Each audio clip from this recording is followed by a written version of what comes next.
We've arrived at the final day of the holy month of Ramadan, the last fast, the last supplication, the last chance to ask, have I truly made the most out of this month?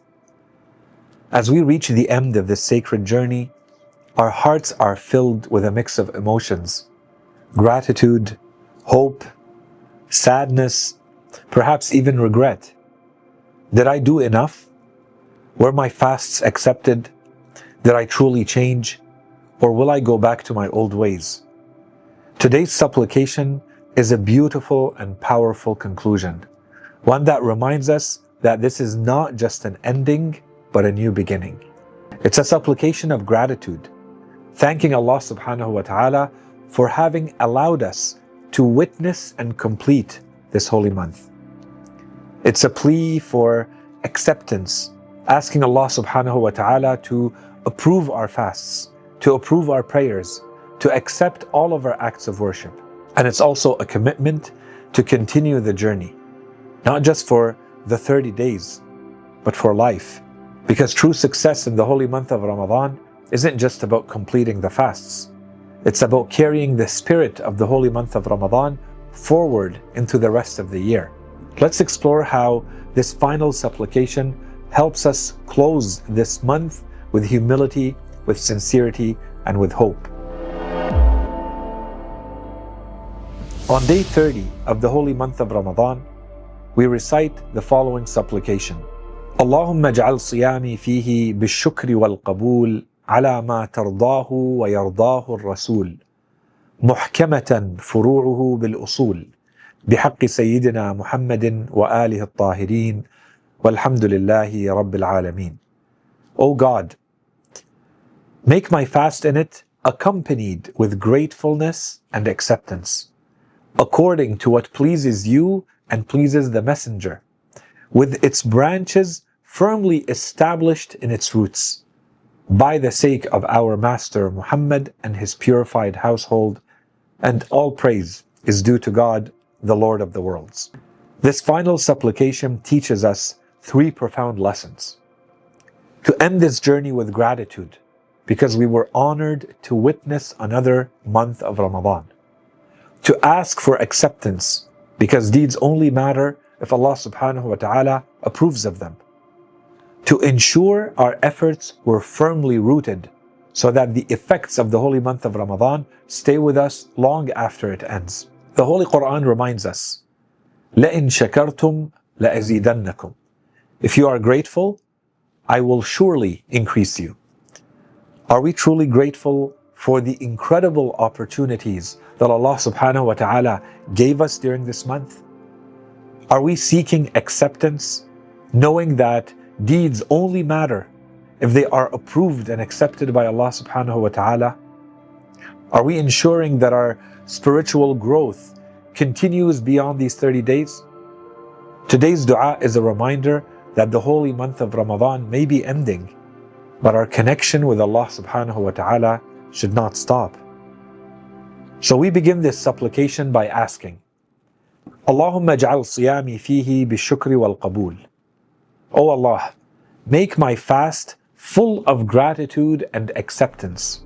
How many of us truly appreciate the blessings of the holy month of Ramadan? Do we recognize the honor of being chosen to witness and to complete another month of Ramadan? The Holy Quran reminds us, يَمُنُّونَ عَلَيْكَ أَنْ أَسْلَمُوا قُلْ لَا تَمُنُّوا عَلَيَّ إِسْلَامَكُمْ بَلِ اللَّهُ يَمُنُّ عَلَيْكُمْ أَنْ هَدَاكُمْ لِلْإِيمَانِ. They consider it a favor upon you that they have embraced Islam. Say, do not consider your Islam a favor upon me. Rather, it is God who has conferred favor upon you, that He has guided you to the faith. Our ability to fast, to pray, to worship, none of that is an achievement.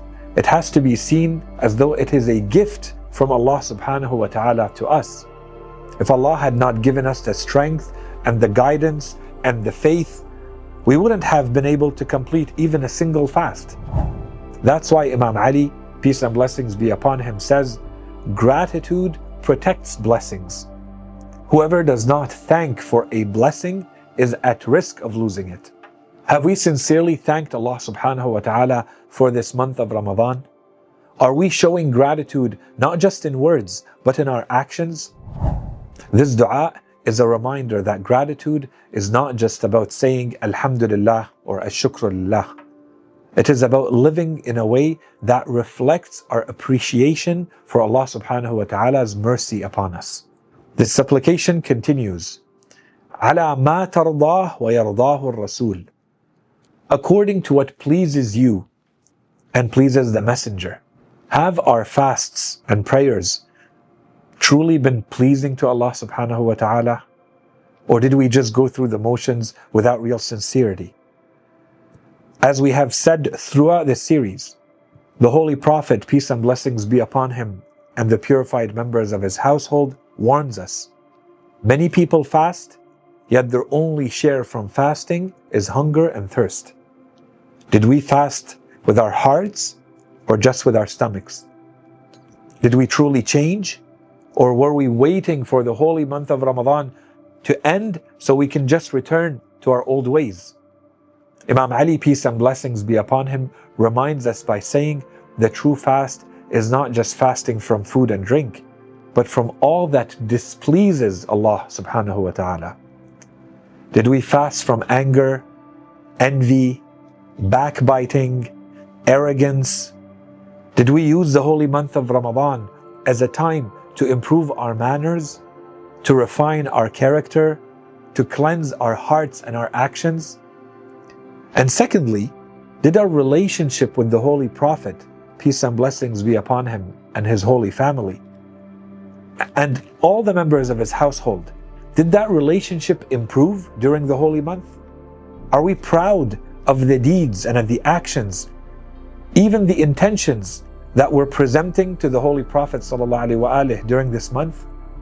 This dua is a plea for Allah subhanahu wa ta'ala to accept our fasts, to accept our prayers, to accept our efforts based on what pleases Him and what pleases the Holy Prophet, peace and blessings be upon him and his holy family. The supplication then asks, مُحْكَمَةً فُرُوعُهُ بِالْأُصُولِ. We want the branches of this fast to be firmly established in its roots. Did our fasting have strong roots, or was it shallow? Will our spiritual growth remain, or will it disappear as soon as Eid begins? The Holy Quran warns us, وَلَا تَكُونُوا كَالَّتِي نَقَضَتْ غَزْلَهَا. Do not be like the one who unravels her spun thread after it was strong. Are we about to unravel all the good habits that we built in the holy month of Ramadan? Will we continue waking up for Fajr, reading the Holy Quran, controlling our desires? The sign of an accepted fast is that it changes you for the better. Or as the Holy Quran said, it is to provide us with taqwa. If we go back to our old ways, did we really benefit from the holy month of Ramadan? What habits do we plan to carry forward beyond this month? This dua is a reminder that the holy month of Ramadan should not be a temporary phase. It should be a training ground for the rest of our lives. And as the supplication ends, it says, وَالْحَمْدُ لِلَّهِ رَبِّ الْعَالَمِينَ. And all praise is due to God, the Lord of the worlds. This is not the end. This is the beginning of a lifelong journey of devotion and gratitude and change.